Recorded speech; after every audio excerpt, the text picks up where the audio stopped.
What if your home carried a curse? A curse born from greed, sealed in blood, and passed down through generations.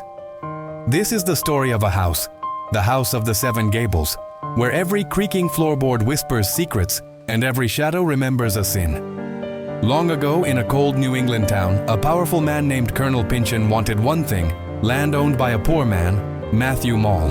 On that land flowed a spring so pure it was said to bring life itself. But Pyncheon didn't ask, he took. He accused Mall of witchcraft and had him hanged. And as the rope tightened, Mall cried out, "God will give him blood to drink." Soon after, Colonel Pyncheon built his grand mansion, the House of the Seven Gables.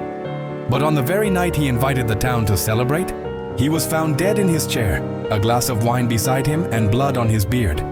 The curse had begun. Centuries pass. The once glorious house now stands rotting and gray, its walls heavy with ghosts of the past. Inside lives Hepzibah Pyncheon, the last of a proud family, now forced to run a tiny 1-cent shop just to survive. Each morning she lifts the shutters and sighs, the sound of broken pride echoing through the dusty halls. But one day, a spark of light arrives. Her young niece Phoebe comes to stay, full of warmth, laughter, and sunshine. Even the old walls seem to breathe again when she's near. Then comes Clifford, Hepzibah's long-lost brother, frail, confused, and haunted. He's just been released from prison after decades, for a crime he didn't commit. He once lived in the same house with their rich uncle, and that uncle had died mysteriously. The blame? It fell on Clifford. Phoebe's kindness starts to heal him. For the first time in years, Clifford smiles, and living upstairs, quietly watching it all, is Mr. Holgrave, a mysterious young artist who captures the world through his daguerreotypes, early photographs made of silver and light.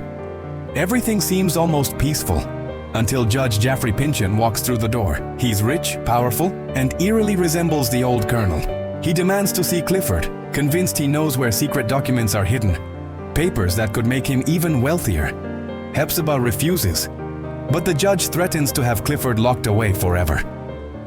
Terrified, she gives in and lets him wait in the parlor. He sits there checking his watch, once, twice. Minutes pass, the air grows thick. Hepzibah runs upstairs. Clifford is gone. She races back down and freezes. The judge is still in his chair, but his eyes are wide open. He's dead. Panic grips Hepzibah and Clifford. They flee the house, boarding the first train they find, desperate to escape the curse that has haunted their bloodline. Days later, Phoebe returns. The mansion is silent, locked, heavy with dread. Holgrave opens the door. He tells her of the judge's death, but before she can react, he gently takes her hand. "I have something else to tell you," he says softly. "I love you." Phoebe, tears in her eyes, whispers, "I love you too." At that moment, Hepzibah and Clifford return, safe, relieved, free. But then comes the truth. The judge had hidden his own crimes. He knew Clifford was innocent all along. He had let him suffer to protect himself. And when the judge died, his fortune passed not to greed, but to those who had suffered most: Hepzibah, Clifford, and Phoebe.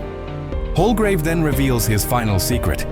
He is a descendant of Matthew Mall, the man Colonel Pyncheon had once destroyed. The curse that began in hatred ends in love. Phoebe and Holgrave marry and leave the old house behind, a place once filled with darkness now left to silence. And at last, the House of the Seven Gables rests.